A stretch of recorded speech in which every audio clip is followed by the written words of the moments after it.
Hello, and welcome to Lost in Labyrinth. I enjoyed reading your comments on my last post. It is the month of August, and the dog days of summers are upon us. The year change is 5 months shy, and God alone knows what other calamity is left for us to witness. The Beirut explosion, termed as unquestionably one of the biggest non-nuclear explosions in history by the experts, is said to have about 1/10 of explosive power of the atomic bomb dropped over the Japanese city during the World War II, incidentally also marking its anniversary on August 6th. My sanguine thoughts and prayers for the people in Lebanon to overcome this loss and the socio-political unrest. The gloomy event brings us to the topic today, Yugen, and more importantly, Wabi-Sabi.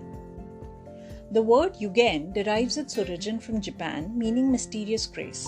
It is an aspect of Japanese aesthetics which means a profound mysterious sense of beauty of universe and of sad suffering, which leads us to Wabi-Sabi, a worldview centered on acceptance of transience and imperfections, a beauty that you seek in which is imperfect, impermanent, and incomplete, because that in fact is the real beauty.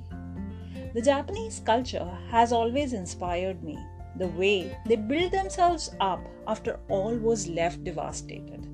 They understand loss, natural calamities, given all earthquakes and volcanoes they have to endure, and yet they leave no stone unturned in making astounding progress.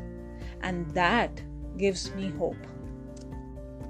Time and again, we have directed our appreciation towards objects, things, and people perceived to check certain boxes, standards that the society at large has set. In the world, do you dare to be your own? Do you have the courage to stand your ground and defy the empty standards someone said you must adhere to? There is a short story about a washerwoman who worked as a laundress for a merchant residing on top of a hill. Every day, she would walk down the hill to collect water from the stream nearby. When she was young, she made 2 pots and colored them red and blue, which made it easy for her to collect water. She loved her pots. Every day, she would walk downhill, carry a pole on her shoulders upon which she hung her beautiful pots. The water she carried was enough to do the laundry. As the time passed by, she noticed the blue pot has developed a slender crack along its side. She whispered, "My poor pot, will you still hold the water for me?"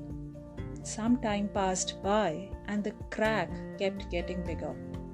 The blue pot worried now that soon it will be discarded by the woman, as the pot could only carry half of its capacity. One morning, when the woman was collecting water from the stream, she heard someone wail. Looking over the shoulder curiously, she noticed the crying was coming from somewhere close. She asked, amazed, "Is that you, Blue Pot? Are you speaking, my dear?" "It is I," the pot said, "and sorry to have failed you." Overjoyed, the woman answered, "You don't understand. Just look around." For the first time, the pot stopped looking inward and instead looked at the path over the hill. On the right side, he noticed the path was edged with blooming flowers, poppies, daisies, and ponies. Like a ribbon of color ran through. It was such a delightful sight. The lady now spoke. "I knew about your crack and decided to plant seeds. Every day you would water them, and just see what a beautiful difference you made to the world." All the sadness of the blue pot was gone, for it understood that every being has its unique features, and it is for these little quirks that makes this world so interesting. I, for one, represented state in basketball and have loved the sport more than anything.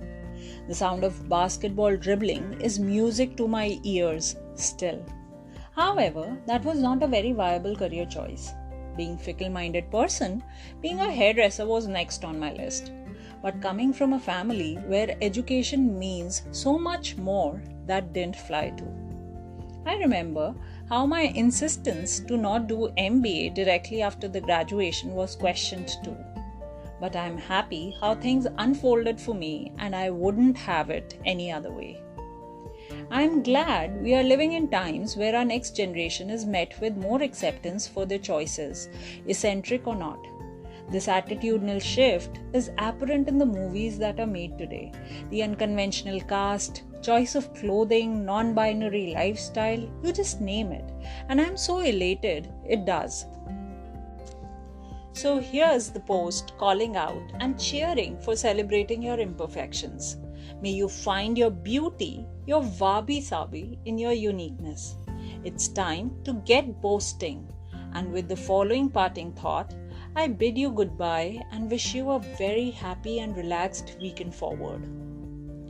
You will always be too much of something for someone.